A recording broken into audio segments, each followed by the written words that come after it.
Our guests on our panel today are Ken Ivory, representative from District 47, Commissioner Alan Gardner from Washington County. What are the negative current impacts of the way federal land is managed?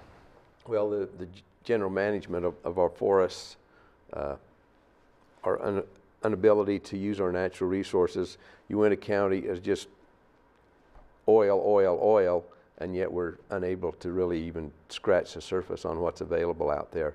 The royalties off of that alone to the state could fully fund our education, and yet it's locked up out there by the feds, and we can't use it. Can we do it, actually use it responsibly as a state? Yeah, you know, our state forester, Brian Cottam, was in our Natural Resources Committee a couple weeks ago, and he made a statement, something to the effect of 90% of our forests are at extreme risk right now. The federally managed forests be gone. It's inside of 10 years because of disease, pest, and fire. I mean, think about that, Chad. 90% of our forests extreme risk. The millions of animals killed, the watershed destroyed, the recreation opportunities, the income opportunities, property, life, and we know it's sitting right there, and yet the federal policies prevent any harvesting, any mitigation.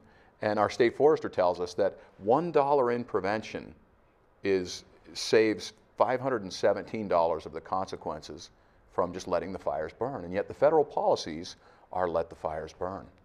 Alan, let me ask you a question. What's the value of a managed forest? What does a healthy forest look like? A healthy forest will have 40, 50 trees per acre, and that, you know, that doesn't look like a lot out there. It's more of a savanna type look. You look out there now in some of these forests, and the only thing you can see is trees.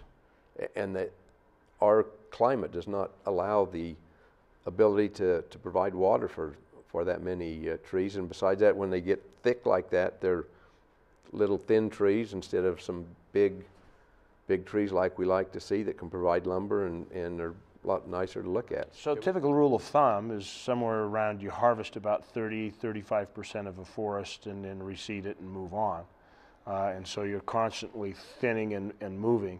So that leaves like 70% of it intact. And what you guys are saying is that if in this preservationist move, we're potentially going to lose 90% as opposed to keep 70%. Is that basically that's what our state forester and others are telling us. I mean, that's a huge risk to so many aspects of our state. You asked about states being able to take care of things. There's a great video on our American Lands Council YouTube page and the website.